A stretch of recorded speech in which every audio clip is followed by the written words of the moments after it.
Yes, good evening, councillors and officers. Welcome to the Corporate Services Scrutiny Review Board. I've received apologies from Councillor Khan and Councillor Nawaz. They have another meeting that they're attending, as far as we're aware. There's no late items to be introduced. I'll go straight into the agenda. Any declarations of interest? Sorry, Chair. Previous agenda item, apologies. Councillor Tracy Pearce has asked me to provide those apologies. Thank you, Councillor Cooper. Tracy Pearce, apologies as well. Right, item 3, any declarations of interest? Non-recorded. Minutes held on the 4th of, item 4, minutes held on the meeting on the 30th of September 2021. I think movement was printed. Thank you. Right, straight over to financial management system. Sorry, I've got your name written. I forgot. Sorry, apologies. Yeah, hi. So, Alison Parkin, Director of Financial Services. So, I'm here to talk to you about the financial systems replacement, which is a really exciting. As being Director of Financial Services, the replacement of a finance system is a really exciting project for us to do. The finance system is the core financial management system of the local authority. So it provides both our statutory functions in terms of preparing our annual accounts, but also provides a lot of that financial insight and management information that a good organisation needs to be able to manage its finances properly. So it's a really exciting project for us. Just next slide, please, Dom. Thank you. So in terms of what I'm going to talk to you about, I'm going to go through what our current existing arrangements are. That's with Oracle Financial, so the financial system we currently operate.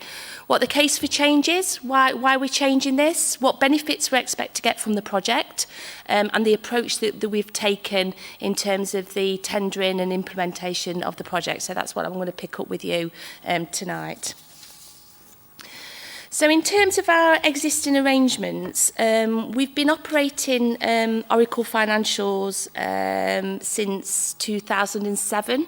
So it's really quite an old system. We had a major upgrade in 2012. But we've really not done anything with it since 2012. We've got some short-term support and maintenance arrangements in place, and they've been in place since 2017, and it's pretty stayed static as a system since 2017. In 2017, we did try and procure a new financial system. We did test the market, but that didn't come to fruition. So we had to just have some short-term temporary arrangements in place since then. And we're now in 2021, so that we've been like that in that state for 4 years. So it's ready to be looked at. Our current version of Oracle Financial e-business suite will no longer be supported by Oracle from January 22. So that's a really critical time for us, and which is why we really had to get some pace with this project since the last procurement exercise in 2017. And really the financial resources that we've currently got, there's a lot of manual intervention in our current finance system. It's really a transactional-based system. It doesn't really provide a finance system fit for the 21st century, and that's really what we aspire to be. So that's really where we are with our current systems. In terms of the case for change, the current system that we've got is. As I said, it's very much transactional based, but all the insight work, all the information that we do that supports our budget managers or uses intelligence and other data, all that insight intelligent type work, that's all done outside of the system. The core financial system only really operates transactions, so we do lots of exporting of the data into spreadsheets, and it's in those spreadsheets that we then manipulate the data to be able to do our forecasting, so where we're going to be in terms of our end of year position. or analysis of trends and activity. So and even things like our payroll information, that's all done in spreadsheets. So we've got a lot of resource within the finance function that's manipulating data, that's trying to get that intelligence focus of that data, but it's very, very, very manually intensive. Not only is it very manually intensive, it's also not very good, or it doesn't really hold a lot of data inside the system other than transactions. So correspondence between managers, email traffic, why have you done this, what does that mean, what have you adjusted that forecast for, none of that's held within the system, so we have to hold that all outside of the system as well. And from a user experience, whether you're an accountant or whether you're a budget manager, the user experience is really, really poor. It's not very intuitive. Unless you know how to use the system, you won't really get anything out of the system. And I've been an accountant for a long, long time, and I struggle to use the system as well. So it's really, really not intuitive. And what we want is something that's you know, quick and easy to use, and you can find your way around that. Obviously, the other aspect is why we need to change the system is, as I said earlier, is that the current existing solution will be out of support, and we can't have a finance system that isn't supported. So that's the January 22 position. So in terms of the benefits, what we're looking to get from this system, I think it's really, really important for me is one of the key success factors of this system is that actually it's different to what we've got now. I think if we replaced a like-for-like system, I would see that as a failure. I want to see something that actually changes the way that we do financial reporting, gives us that insight, that additional intelligent information, and actually it's quick and responsive. Those some key information is available to you as soon as you log onto the system. That it's got a dashboard on there that can tell you some of the key performance indicators. Are you underspending? Are you overspending? What do your reserve position look like? How much bad debt have you got? All those really key financial information that should be there to touch a button, and each one of those is different for every user within the organisation. You might be an accountant or you might be a budget manager, but that information needs to be really, really up front with you. I think another benefit is we need to reduce those workarounds. We need to stop that resource within the council processing, and we need to use that resource to add value to the financial intelligence of the council. What's looking forward rather than looking back? What does this information tell us about our spending patterns? What does it tell us about our opportunity to make efficiencies? What does the performance look like, rather than just looking at transactional based things? So that's another benefit of that. We also want the finance system to link in with other systems as well, because there's lots of performance information out there. So we've got systems that tell us the numbers of things in terms of volume. It'd be really nice if we could put the cost with the volume, and actually we could have a system that really joins up that information, whether that's volume in terms of numbers of bins collected, or it's volume in terms of numbers of children looked after, you know, the whole scale of the functions that we look. So that's another benefit that we're looking for the system. We also want it to be really intuitive. We don't want it just to be the experienced finance professionals that get the best out of that system. I want every manager to be able to get the best out of that system. So that's another part of that. In terms of the other benefits, we want to focus on some of the added value activities. So if we can get the system to do a lot of the transactional stuff, we can invest our resource into doing some of the more proactive things across the organisation, making better decisions, sourcing contracts, doing our procurement better, collecting our income that's owed to us faster and better. We can invest our resources into those activities. Next slide, Don, please. I think I've covered that one. If you want to move on to the next one. Thank you. So what approach have we taken? So we've done a big consultation exercise with our key stakeholders, including schools. So this isn't just about what the finance community thinks a finance system should look like. This is what the organisation thinks a finance system should look like. So we did a big consultation exercise, and we asked all our users about what they wanted to see from a good system, and that were users across the whole of the organisation, including schools. So we've got that piece of information that can inform the new system. We did an options appraisal. So what options had we got in terms of the replacement of the finance system? Do we buy a finance system ourselves? Do we join with partner or other organisations or the councils who have got finance systems? You know, what actually is it that we could do? And we've done that full options appraisal. The options appraisal did come out with the recommendation that we did procure a new finance system independently as Derby City Council. We've gone through the assurance approval process. So our outline business case was approved by the Project Management Office. So that's our own internal assurance system, and they approved our business case in March 2021. And then since the approval of that, we've progressed through a tendering exercise to secure a new finance system. And there's different ways that you can do that procurement, but we decided to go what we call through a negotiated tendering route.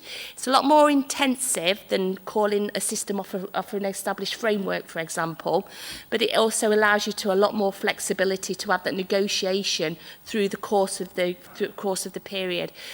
If I go back to reflect on the 2017, when we went through a procurement exercise in the 2017, that procurement exercise fell at the final hurdle because we had problems with the terms and conditions of the contract, whereas the negotiated route allows you to negotiate terms and conditions and do that. So I think that actually was well invested time to go through that route. We went to Project Management Office last week to get Gateway 3 approval, and they actually approved that Gateway 3 approval, so that's implementation. Gateway 3 is around implementation. Next slide, please. So just to recap where we are. So last night at Council Cabinet, they approved the recommendation to delegate the award of the contract, the new contract, to the Strategic Director of Corporate Resources, so that's Simon Riley. The reason we couldn't go to Cabinet with the recommended provider last night is that we still haven't got to that final stage of the procurement to award contracts. We'll be awarding contracts next week.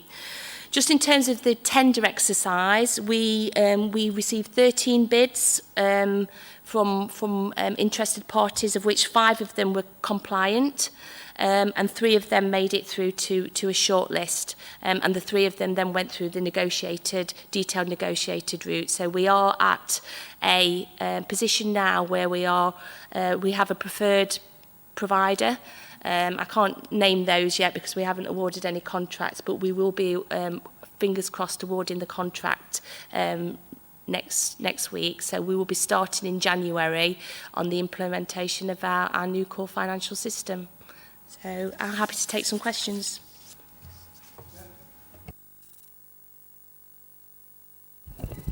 Thank you, Chair. Yeah, got quite a few. So I don't want to step on the toes of the Audit and Accounts Committee. I don't know whether they're going to be seeing this project coming through their scrutiny board.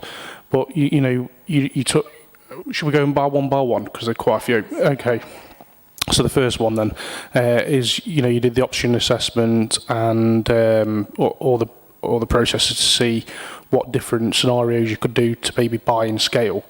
Can you just outline from that report, because I can't recall that report myself, could you explain why it was chosen that we'd have a standalone independent version of the new system? Yes, absolutely. We did consider two different options in terms of jointly procuring the system. One of those was with East Midlands Shared Service. So if you're familiar with East Midlands Shared Service, they run an Oracle platform, and they're implementing an upgrade of their Oracle platform currently. We also did speak to Derbyshire County Council informally, because they are currently upgrading their SAP system. So they've got SAP. So there's two partnership one partnership arrangement in the East Midlands Shared Service and Derbyshire independently. When we actually got underneath the skin of some of these, that there were some really sort of fundamental issues that made us sort of move away from that. In terms of the East Midlands Shared Service, that was very expensive, a lot more expensive than what we had in our budget.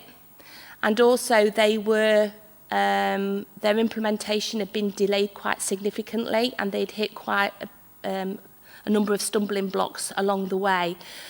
With our contract and our system not being was out of support from January 22, we couldn't run the risk of embarking on a project and being out of contract with our current system. We didn't have the confidence that they would deliver in time.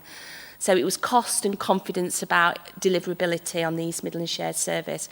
In terms of the informal conversation with Derbyshire, and I say informal because it was only original conversations, again, their implementation timescales didn't fit in with ours. They were hoping to be implementing, I think it would be January 2022, and they hit some massive stumbling blocks in terms of their implementation. It got delayed quite significantly. So I don't think we were in the position to actually have the confidence with the timescales and costs that we could do that joint partnering arrangement. There's also some downsides to doing that as well, because you're limited about, everybody has to do the same thing. So if you're in a big partnership arrangement and you want to do your chart of accounts, or you want to do something a bit more innovative, you've all got to agree on the same specification. And I think our ambition here at Derby for transformation was probably a little bit more than what we saw in the East Midlands Shared Service. I think we saw in the East Midlands Shared Service, for the cost it would have for what it would have cost us, we probably would be replacing like for like. And we really wanted that transformation. We wanted to change the way that we were doing things. That was a really, really important benefit for us as the project team. Thank you, Chair. I've got quite a few. It sounds like one size fits all doesn't work for what the council are wanting. That's what it sounds like. Is that a fair summary? Okay, so the next one then is the new system that the council's minded to procure. How long would the provider support that? Because anything when it comes to IT needs support, as we know with Oracle, that's going to run out soon. How long is that projected to be supported by that company? Has that been taken into account? That's the next one. Yeah, absolutely. It's a key critical part of the support. You don't necessarily have to have the same company supporting the system. We are proposing that company does the implementation, because sometimes you can just buy a system and you buy an implementation partner. But it's actually the implementation partner, it is the system. So in terms of implementation, we're covered. There's support, there will be support through the length of the contract. But I suppose what I say to you, to give you some assurance around if anything was to deviate from that, there are support partners out there that can do that. Our current financials, for example, aren't supported by Oracle. We've got a third party provider that supports the maintenance and the administration of the system. So it's not unusual to have different support partners within financial systems. Thank you for indulging me, Chair. So the next one is around the cost. So £1.5 million in anyone's business is quite a lot of money. It's a substantial outlay. I know we discussed the benefits in the presentation, but could you provide any assurance to the committee of any tangible savings that can be made with this new system? Because, as you say, there's a lot of non-value activity taken. From what I understand from conversations around this agenda item tonight, a lot of, like you discussed, manual inputting of data, merging that, you know, across the plethora of the departments within the council takes a lot of time up. So £1.5 million outlay, is there anything tangible that can be expressed of how much the new system would save for that investment? And if I can just add on to that bit, I think you probably missed a bit, the longevity of the system as well, bearing the 1.5 million. So we did, so if we talked about cost benefits and tangible cost benefits, we did a really detailed baselining exercise to look across the whole of the organisation in terms of financial activity, where that financial activity was taking place, because it's not always within the finance community. There's financial activity that happens as somebody orders something, as somebody you know, presses a button to get a report, or to wants an invoice raising. You know, there's a whole raft of finance. So we did that whole benchlining activity. The outline business case does identify cashable savings. I think they are, and I don't have the business case with me, they're around about £200,000 a year in terms of cashable savings. I think that's easily achievable, and I think the opportunity is probably greater than that, but we need to make sure that we aren't setting ourselves up to fail in terms of what we say we can achieve. So the business case has identified savings, but I think the opportunity is bigger than what was identified in the outline business case. I suppose the proof will be in the implementation, because it's about, you know, we can put a system there, but it's not just about the system, it's about the culture of the organisation. It's about the organisation wanting to do things differently. And I think that's the bit why we were a bit cautious in the business case in terms of the cashable savings, because, you know, as a project team, we can put a system in, but we've got to win hearts and minds as well. So I think if we can win hearts and minds, we can change the culture of the organisation. I think the benefits could be greater than that. Sorry, the second part of the question was how long the system, yeah. Well, you know... I'm just looking at the dates of the previous systems and how long it's taken to upgrade them. And I'm just thinking that if you're saying we're having a £200,000 saving, you know, we could potentially be recouping the money back of the system, depends on how long it's live. Yeah, I'm not sure how long the contract is. Linda, do you know how long the contract is for? I'm not sure how long the contract is for, but the systems, while ever they're supported, are fit for purpose. I think the only reason you change it is if you want to change as an organisation. Oracle, our current system, would still keep going. It's just not ambitious enough for us. So the new system that we're looking at will be fit for purpose now, but that doesn't mean to say that in 20 years' time there won't be something bigger and better out there. But I'm confident that we can do the transformation and can deliver the savings to warrant the investment within the system itself.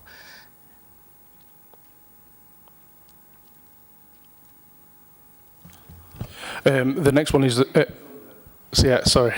Do you want to go, Chair? No, seriously, if it's on your mind, I can... So, £1.5 million for the initial outlay, and then £280,000 a year to maintain it. That's what I recall from the presentation. 1.5 million upfront. 180. Okay, so the £1.5 million, is that going to be spent in one financial year, or is that going to be spread? Because, you know, like you say, the proof's in the in the eating. But if we put £1.5 million up front, and I really hope, you know, I'm sure that everything will be fine. But is it going to be spread out as part of the negotiated contract, or is it all going to be up front, when they do service delivery? It's all up front when they do service delivery. It's the whole of the 1.5 million isn't all the cost of the system. That includes the project implementation team as well.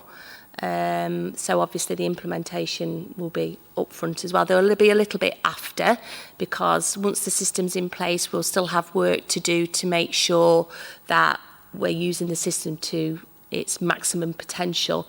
But to answer your question, Councillor Cooper, the majority of it will be upfront during the implementation. Can I just add, are you expecting this to be a smooth transition? Because obviously, you know, people are having to learn a new system, and at any time, any place where new systems are implemented, you know, people struggle, people are false. So, you know, the question around how confident are you really that, you know, people are going to be trained and transformation is going to be smooth? You know, we do get difficulties. Yeah, absolutely. It's an absolute valid comment. We have built into the budget, into the 1.5 million, a resource to be able to deal with the training and development aspects of this, because it's absolutely critical for the success of the project that people use the system. So it is an absolute priority. So there is resource available to do that. The project team will not dissolve once the project's implemented. I've been very, very keen that actually the project team is an internal team. So yes, we'll have the techie implementation stuff is external, but the project team who are delivering this, our internal resources, are committed to Derby City Council, know Derby City Council, and will be here post-implementation to be able to support the organisation going through that. Yeah, that's reassuring. Let's watch this space. Councillor Cooper. Thank you, Chair, for letting me ask further questions on this. You nearly stole some of my thunder around the transition period and the merging. I'm just curious to know about the transition of data. You know, the Oracle system. I must admit, whenever I've heard officers talk about Oracle, not just in your department but across the council, when I've been neighbourhood officers, for example, yeah, Oracle is like got to go for Oracle, and it seems a bit clunky, and you know it didn't seem fit for purpose. Probably since I've been around in the council, it sounded like it was the doom machine no one wanted to play with. But I recall in my in private business, when I've worked in various sectors, when you cross over from one system to another, there's that period where you're hoping, you're praying that the IT guys get things right, and even when they do get things right, systems can sometimes have gremlins, data doesn't transfer efficiently, and when you're dealing with such an important organisation as a local authority, and the intricacies of the data, the intricacies of the myriad of different functions that the council runs and serves the people, the fantastic people at Derby, such a big sea change in step forward could, if it's not seamless, could cause considerable service delivery for anything could be seriously affected. Can you give us any clarity on where your team and the team that projects managing this transition, that the services won't be affected, that there's a plan in place if this transition fails for whatever reason, whether that's human or system, what would happen if it did? Thank you. Okay, so you're right. The data is critical. We've probably been working on the last 8 months cleaning up the data in Oracle already, or probably even longer than that, because we knew that the transition of the data had to be clean. So we're already been doing lots of that. So things like, duplicate suppliers, where a supplier is in there 4 times because it's either used capital letters or it's got a full stop at the end of it. So we've been clearing up all of that sort of data, putting in additional information in there where we've got missing data like email addresses for companies and bank accounts and all of that. So we've been working on that already. So we're confident that we'll be in a clean position. In terms of the implementation, as part of the contract, our new provider will start work in January with the project team, and they think that they can get us to a position that within 6 months we will have done the configuration of the system. So that sort of takes us up until summer time for configuration. We aren't implementing until April 2023. So that gives us a good lead-in time to do that testing. And that's where we'll be doing absolutely a lot of the stuff. So it's not as though the data's going to go in in March and we're going to switch it on in April. The data's going in soon. We'll do the configuration. We'll get the workflows how we want it to work, and then we've got ample time for testing. In terms of service failure, I can't envisage really in terms of what it would mean to our stakeholders' service failure. We would, I suppose the big things are, can we still pay people? Yes, we'd still be able to pay people because that's not in scope of this project. Can we still pay our providers? Well, I think we will have done adequate testing over those 6-8 months if we to pay our providers. Also, we won't be switching Oracle off at the point we switch our new system on.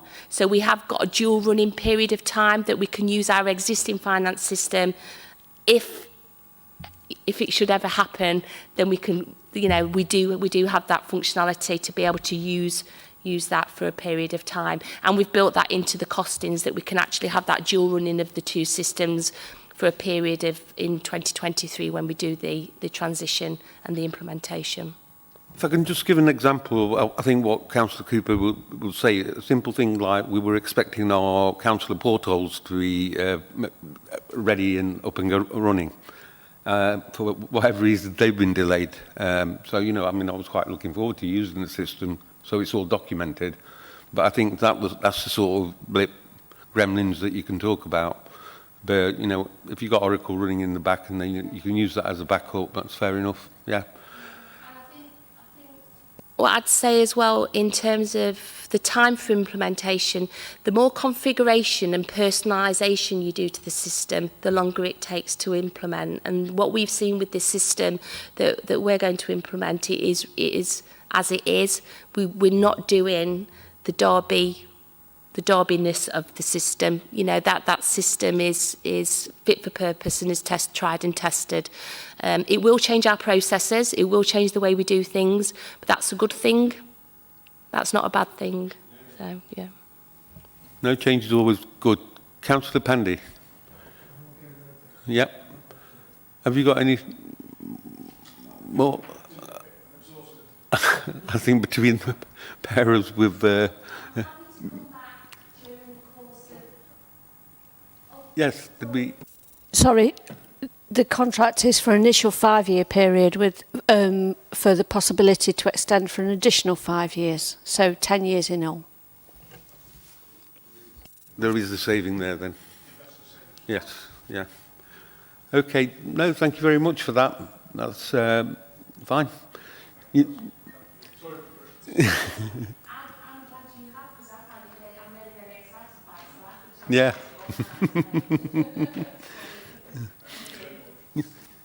You can leave if you want, Alison. It's up to you. Is it okay? Yeah. Right. Okay. Hi. Evening, everybody. Linda Spivey, Head of Procurement and Contracting. Obviously here to talk about procurement and what's happened during the COVID period that we've just experienced. If can I have the first slide, please, Dom? First slide just actually covers an overview of what procurement is and what we actually have to take into account before we can actually buy something. The definition on there is what I've taken directly out of our contract procedure rules, which obviously form part of the Constitution. The public contract regulations are what you will probably all know as the EU regs, but upon Brexit they were just taken into UK law without any changes being made to them, so we still have to comply with that legal framework. And not only does it set out the thresholds there, but it also tells us the structure of the processes we can run, what the timescales of those processes need to be, and also that we actually, when we've made a decision, and I'm saying this because it explains why Alison couldn't name the preferred bidder earlier on, we actually have to do all the work and then we write to all the bidders to say this is what our decision is, and we have to give them 10 days to come back and say you're wrong, which obviously some markets are more difficult than others, shall we say. And if we get a challenge, then we have to obviously resolve that challenge and then wait another 10 days. Or in worst case scenario, we have to cancel the procedure and start again. So there are very rigid rules.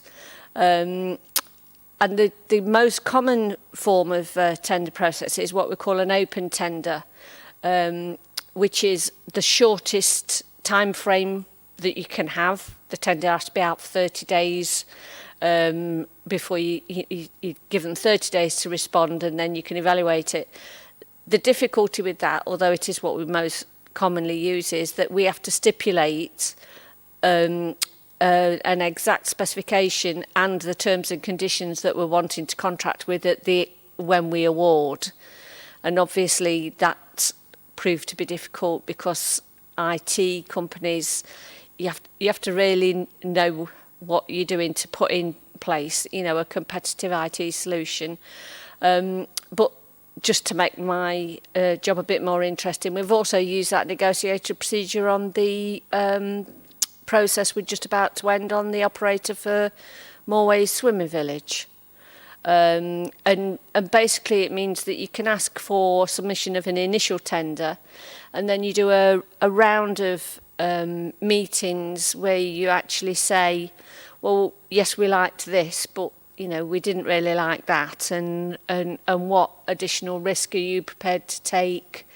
How will that impact on the financials of this? And you can really have more of a partnership way of working at the end of doing one of those processes. Downside, of course, is that it's a lot more time consuming, so you've got to have planned properly, which is not always easy. We've also then got the contract procedure rules, which are primarily for those contracts which come under the thresholds of the public contract regulations, but they also give more detail as to what should be included in a tender process, what documents, what records should be kept, responsibilities, those sort of things. And then we have waivers, which obviously is a record of where we've not done a procedure. Can be for various reasons, but they tend to be the ones that are below the public contract regulations, because it's only the monitoring officer that can sign off a waiver that would mean that we were in breach of those regulations. Next slide, please, Dom. Linda, can I just ask one question? Yeah. Sorry, I was doing all the tendering stuff in a previous life. Do we still go through the European Journal through offering tendering processes and so on? There is a new replacement for the European Journal. Since Brexit, we now have to advertise on what is called Find a Tender service, which we thought would be quite amusing, being fat. But obviously somebody in central government realised that, and so they call it FTS, which Find a Tender service. So we have to make sure we advertise on that. And the reason that had to be set up is because the Contracts Finder website, which is another place where we have to advertise things, only actually deals with England. There are separate ones for Scotland and Northern Ireland and Wales, and it was easier for them to set up the Find a Tender service than to try and get those four to integrate. That's right. So, at the start of the pandemic, government realised that we probably wouldn't be able to follow the rules and do tender processes quick enough to actually put in place contracts that were needed for the emergency situation. And so they issued what are known as, to us, PPNs, Procurement Policy Notes. Now, these aren't new things. They're issued every year, several times a year, where they're just tweaking something slightly or they want us to do something additional. One of the major ones past years was the transparency information that we have to publish, where they've tweaked what that is and what it should say and things like that. So they publish these notices, keep us on our toes to make sure that we're complying as we go along.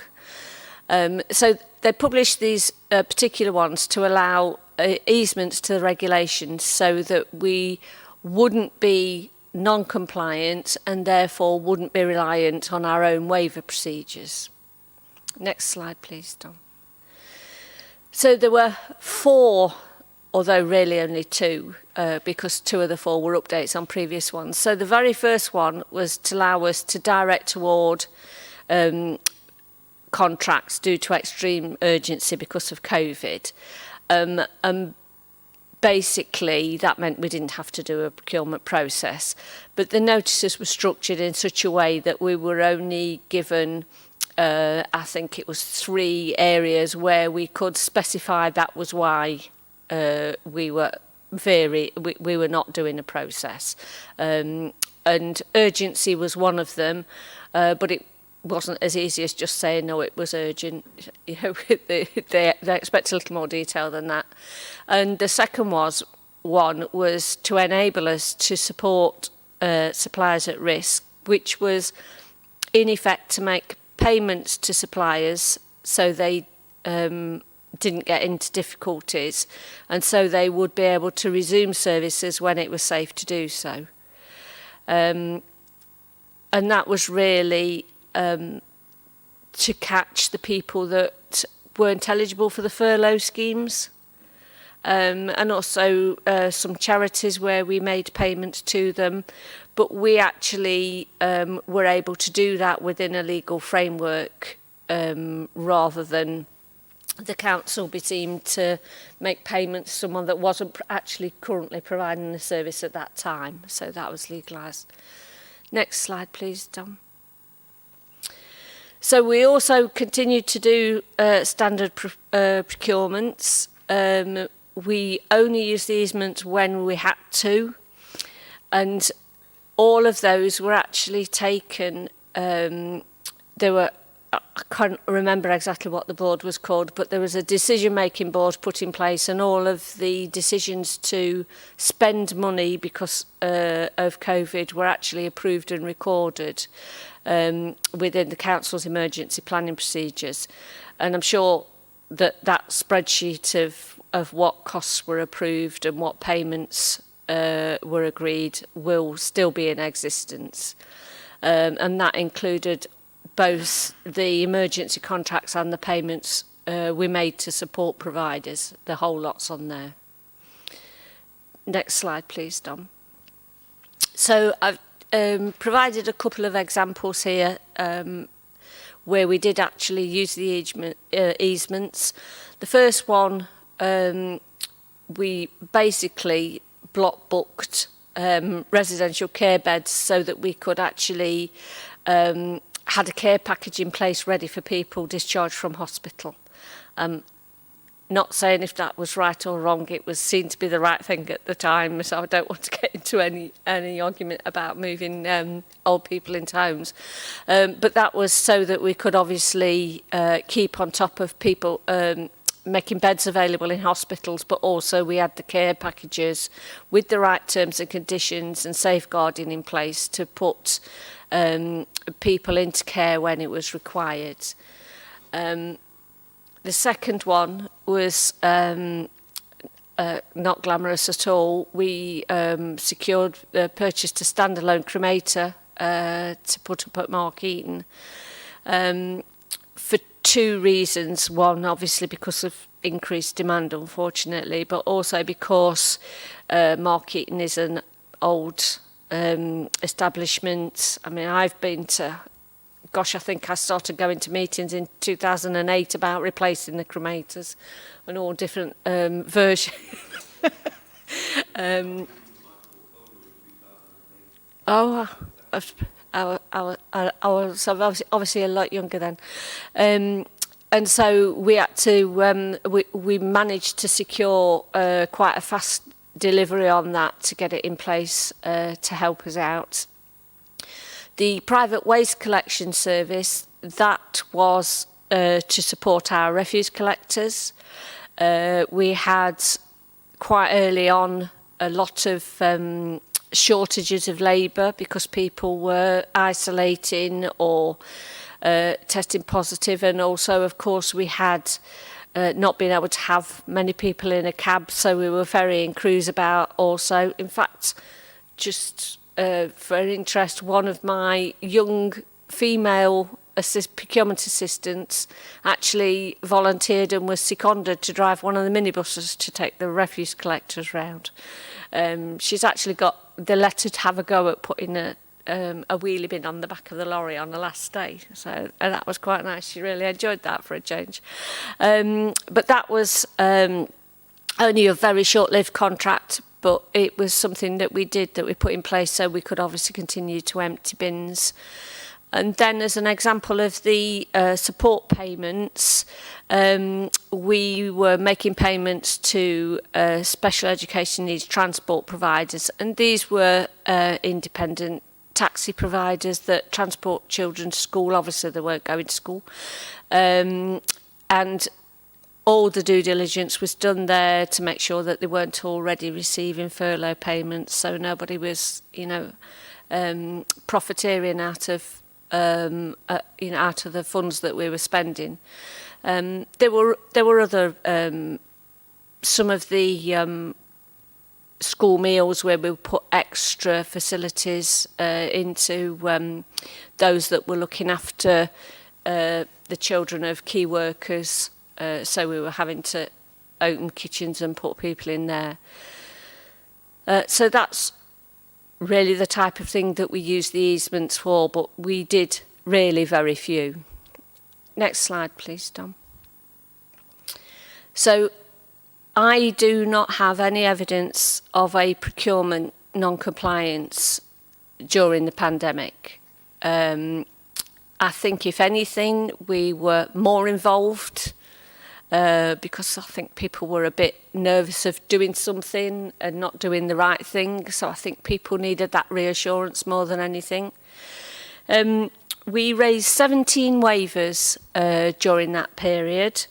And I've got some notes here. We made some extensions to contracts for bereavement services because they hadn't got staff availability to do tenders for obvious reasons. And they were for contracts that hadn't got an extension left on them, but we needed to carry on with the service and we hadn't got time to do a tender. And they were to do with, I think one of them was the music system that plays music at funerals and that sort of thing. So we extended those. We had some lower value contracts that we put in place to support the vaccination centres that we set up. One of them was for some protective flooring for the arena, obviously because I went to the arena for both of my jabs, and so obviously we needed to be able to revert it back to what it was before, so we needed the protection there. And another to actually update the recovery plan for the city. Because of COVID, obviously, it had to be updated on a more regular and fluid basis. So we did that as a waiver for transparency so that people could see why we're spending more money on the actual plan. All the easements that we put in place have now been withdrawn. If we Obviously, we still have the cremator, but we've put in place more long-standing arrangements for the maintenance and whatever of that piece of equipment. And the contract procedure rules are reviewed on a regular basis, and we don't currently have a requirement to amend the contract procedure rules, although that will be readdressed next year because of one of the items that's on the next slide, I think, please, Dom. So the new thresholds on the procurement regulations come into place on the 1st of January.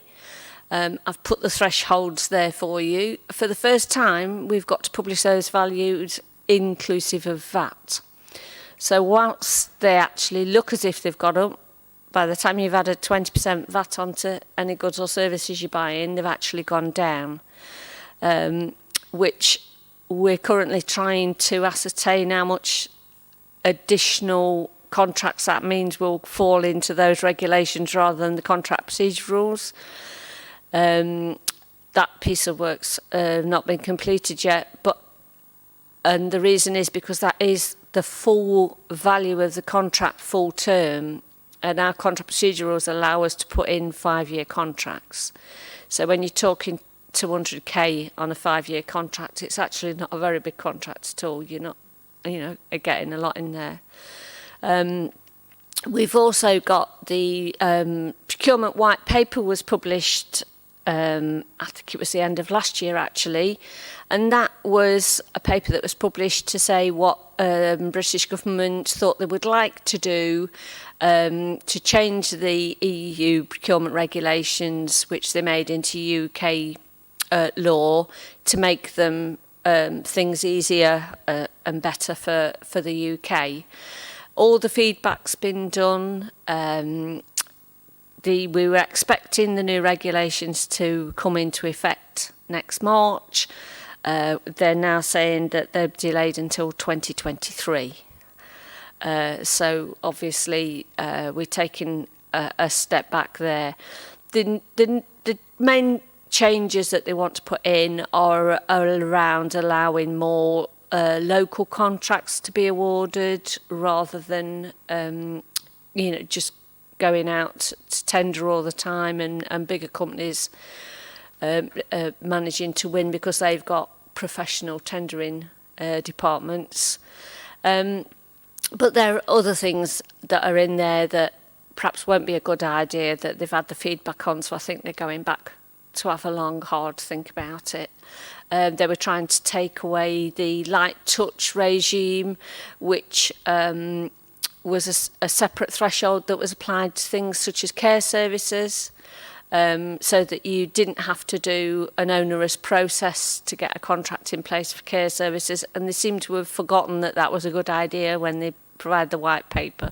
So they've had quite a bit of feedback on that. So that is ongoing, nothing yet decided. Next slide, please. Oh, I thought that was it. And that's me done. Thank you.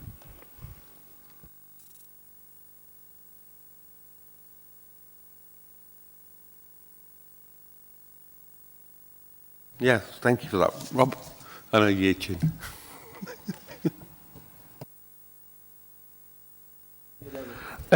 So the 17 waivers during the COVID easement period, again, I don't want to step on the toes of the Audit and Accounts Committee. I was once on that committee. I had so much fun going through the waivers with you guys. It was real, there was quite a lot to go through then. But could you just, out of curiosity, how much in total value was those 17 waivers? I don't know the answer, but I will get the answer and come back to you. Sorry, I apologise. I should have asked before. Sorry, I know you don't have such information to your hands. Well, I shouldn't expect. So, on the procurement arrangements during the COVID period, I've seen reports about the Derby Loves You venue. Does that fall within what we've been discussing in this report? The Derby Loveview venue, I think, was subject of a discussion either at council or cabinet. I'm not sure which before. I was asked to look at the expenditure that was done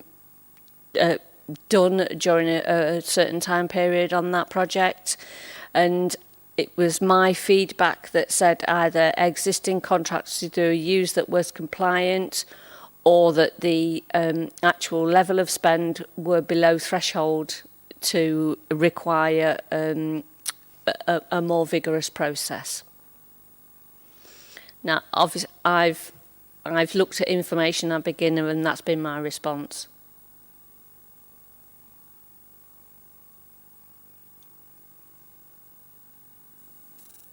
Okay, thank you for that. I think all my questions have been answered as well, again, through your presentation. But no, Linda, thank you for that. You're aware of the timetable for the... Yes, yes. Fine. Sorry, Chair. So, with the Derby Loveview venue, so please, you can't throw anything at me, I don't think, from that distance, but if I say anything that's not right... I actually used to play darts for the county, so I probably... If I say anything that's not right, just give me some indication. So, from what you said, you looked at the things that were being procured and the money being spent on, and you raised concerns to the relevant people. Was that? I didn't say I raised concern. I said I was asked to review the spend, and for the levels of spend that were on there and the categories of spend, I could not find any non-compliance. I think you've got to remember that a lot of the spend that's on that venue is artists, and they're not subject to contract procedure rules. I've shown my age now as to how old I am, but my old boss used to say to me, if you want Ken Dodd to do a concert, you've got to have Ken Dodd, because you can't go out to tender for Ken Dodd. So a lot of what was actually procured for that marketplace venue were entertainment services, which are not subject to the rules. Thank you very much. Thank you, Chair. Only thing I can say about Ken Dodd is I've seen him on my wedding anniversary. Well, my, what would you call it when you go away? After honeymoon. Honeymoon.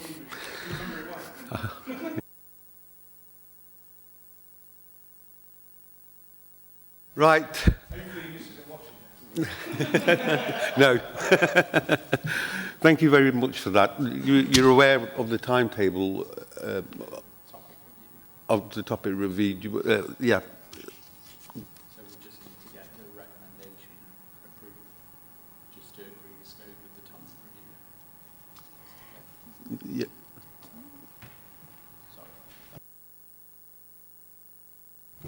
Sorry, councillors. So the recommendation for this report is to consider and approve the scope of the topic review into procurement. That's attached to Appendix 1, if you're happy to approve that.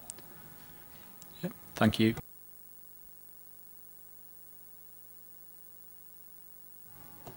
Right. Thank you very much for that. It was two excellent presentations, really informative. Thank you. Yeah. You can, we'll continue with the meeting.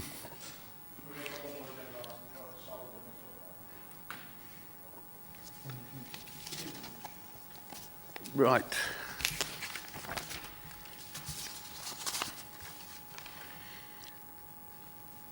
Item 7, work programme.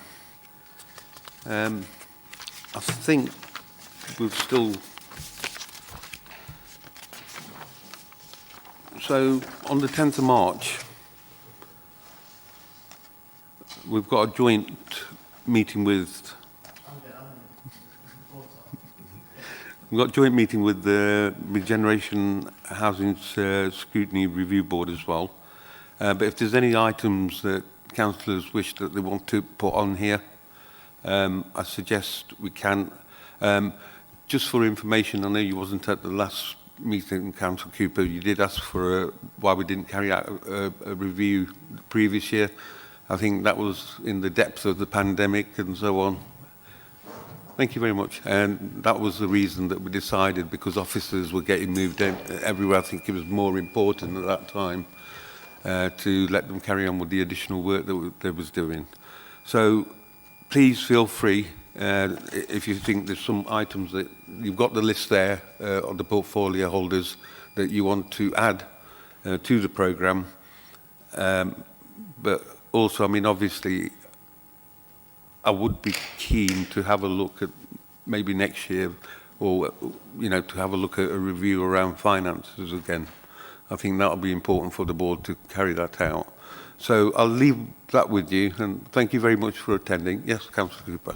Yeah, just going through the list here, Chair. One of the areas it talks about democracy, elections. I think all of us will be aware that there's a boundary commission review going on as we speak, and possibly into the future. Is that something we can have on the forward plan?